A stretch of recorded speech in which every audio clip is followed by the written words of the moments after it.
তুমি কি কখনো দিন শেষে এটা ভেবে দেখেছো আজকে সারাদিন আমি কি কাজটা করলাম? এই টাইপের যখন তুমি নিজেকে কোয়েশ্চেন করো তখন আনসার আসে তোমার আশানুরূপ না।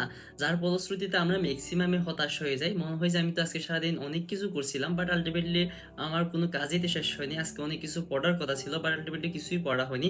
আজকে অনেক কাজ করার কথা ছিল বাট আলটিমেটলি কিছুই হয়নি। আসলে এই কাজটা কেন ঘটে বা এই ঘটনাগুলো কেন ঘটে? এটার কারণ হলো একটাই, সেটা হলো ডেইলি ট্র্যাকিং।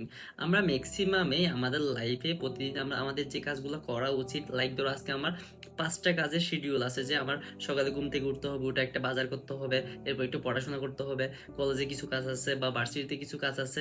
সো এই টাইপের যে নানা কাজগুলো থাকে, এই কাজগুলো আমরা একটু শিডিউল করে লিখে রাখি না, ম্যাক্সিমামে আমরা এই ভুলটা করে থাকি। তুমি যখন রাতে ঘুমানোর আগে পরের দিনের জন্য কি কি কাজগুলো তোমার করতে হবে, ফরজ যেগুলা কাজ, যে কাজগুলো তোমার জন্য মাস্ট ফরজ, মানে তোমার করতেই হবে, যেগুলো না করলে তোমার ডেইলি ইফিসিয়েন্সিটা অনেক বেশি কমে যাবে। সো এরকম যে কাজগুলো আছে, ওই কাজগুলো যখন তুমি একটা তোমার নোট খাতার মধ্যে লিখে ফেলবা, সিকুয়েন্সে লিখে ফেলবা, কালকে আমার এই 10টা কাজ করা প্রয়োজন।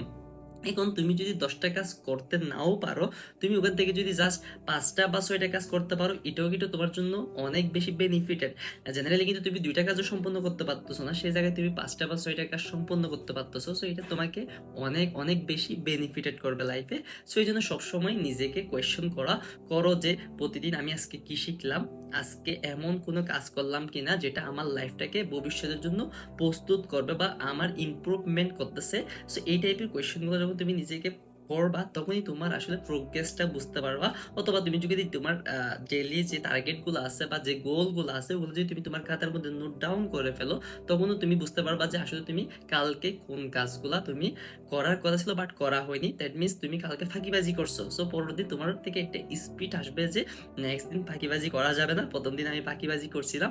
সো তখন তোমার ব্রেন এটা তোমাকে রিমাইন্ডার দিবে, যেটা কিন্তু মোস্ট মোস্ট ইম্পর্টেন্ট। এটাই হলো তোমার মূলত মোটিভেশন হিসেবে কাজ করবে। জেনারেলি আমার কথা শুনে বা বিভিন্ন ব্যায়াদি ইন্সপিরেশন শুনে ওগুলো আসলে বেশি দিন সাস্টেইন করে না।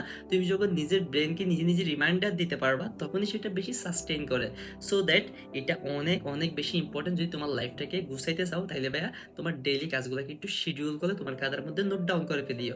তখন দেখবা আসলে তুমি কয়টা শেষ করতে পারতেছো। যদি কোনো কিছু শেষও করতে না পারো, তারপরও হতাশ না হয়ে ট্রাই করবা যে পরের দিন একটু হলো ইমপ্রুভ করার, মানে তোমার কমফোর্ট জোন থেকে ধীরে ধীরে একটু বেরিয়ে আসার। সো এটাই আশা করি তোমার সফলতাটাকে নিশ্চিত করে দিবে।